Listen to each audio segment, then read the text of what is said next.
Animé d'une volonté réelle d'amélioration des systèmes de production agricole, halieutique et de l'élevage, le chef de l'État, professeur Alpha Condé, a adressé une requête à son homologue ivoirien, Alassane Dramane Ouattara. La correspondance s'inscrivait dans le cadre de l'accélération du développement des filières agricoles, piscicoles et d'élevage. À cet effet, une délégation ivoirienne de haut niveau a séjourné à Conakry les 23 et 24 juin dernier dans le but d'assurer la compétitivité des produits au niveau national, sous-régional et régional. Dans le domaine de l'agriculture, la relance de la filière palmier à huile et de la filière café-cacao. Le ministère de l'Agriculture et du Développement rural de la Côte d'Ivoire mettra à disposition les graines germées pour les besoins de couverture de 7000 hectares et des semences pour la création de 4600 hectares de café et 3000 hectares de cacao. Les plants plantables que nous allons recevoir de la Côte d'Ivoire cette année, dans 15 jours maximum, mais aussi les graines pré-germées que nous allons recevoir de la Côte d'Ivoire.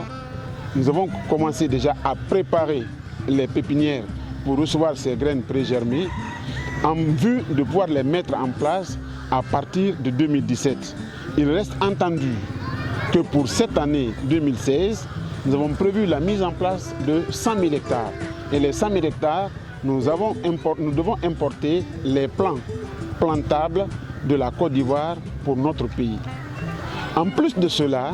il va y avoir la réhabilitation du centre de Sérédou, du centre de production de matériel végétal de Massanta, pour aider justement à recevoir ces graines, ces fèves qu'on va mettre en place dans cet environnement idéal pour déclencher le système. Donc, en termes d'investissement, déjà, la balle est partie,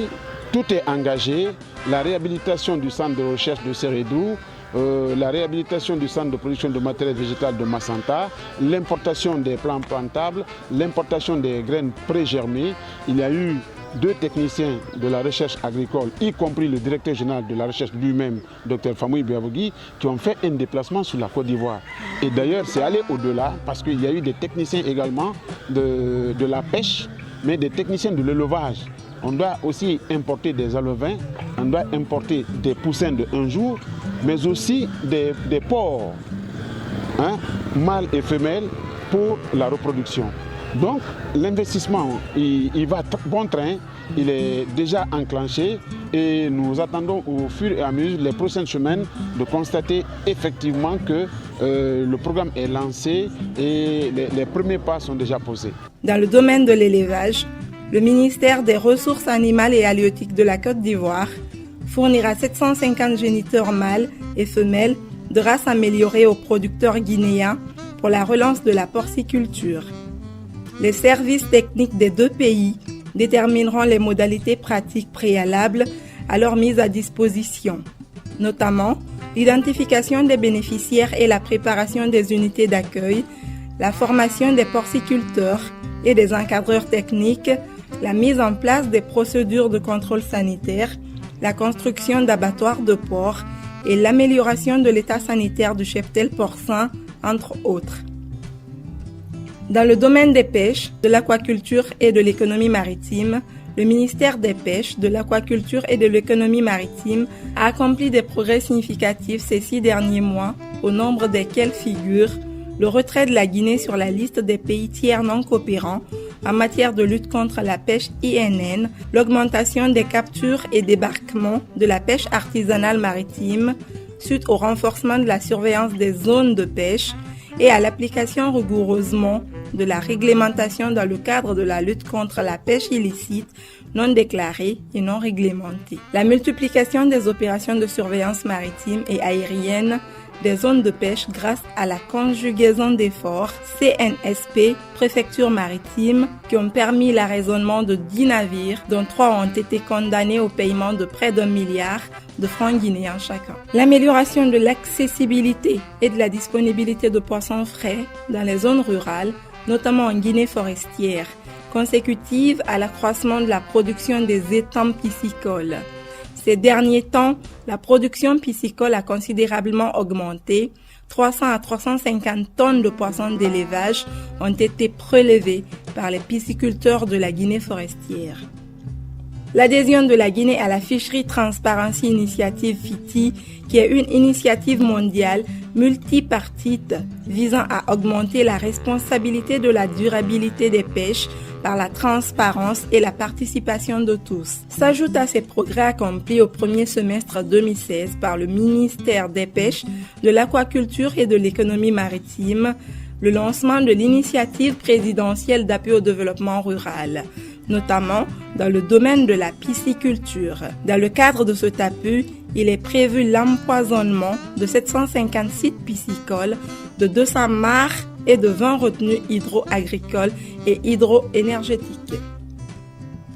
Parlant des axes de coopération entre la Guinée et la Côte d'Ivoire, il est prévu, dans le domaine de l'agriculture, des échanges d'informations et de documentation d'orientation stratégique entre les deux parties, le partage des approches de mise en œuvre des politiques agricoles, programmes et plans nationaux dans le cadre de la CEDEAO, de l'UEMOA, de l'Union africaine, ainsi que d'autres stratégies propres aux parties. Échange d'expériences entre les chambres nationales d'agriculture et entre les organisations fêtières agricoles, entre autres. Dans le domaine de l'élevage et des productions animales, il est question de la lutte contre les maladies transfrontalières,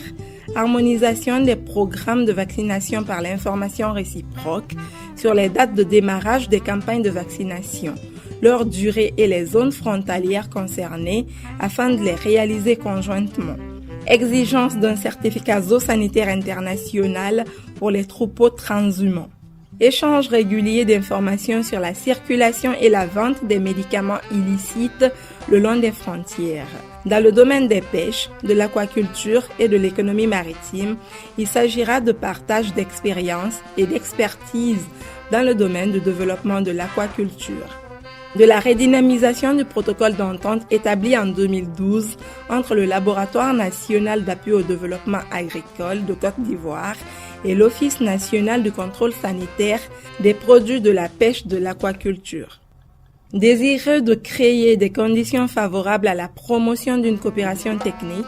scientifique et économique dans les domaines de l'agriculture, de la pêche et de l'élevage, les parties mettront en place un comité paritaire de suivi pour la mise en œuvre des axes de coopération. Ce, pour asseoir un partenariat efficace permettant d'avancer ensemble pour l'atteinte des objectifs d'amélioration par le biais des opportunités d'échange, d'expérience, du savoir et du savoir-faire dans les domaines techniques, scientifiques et économiques.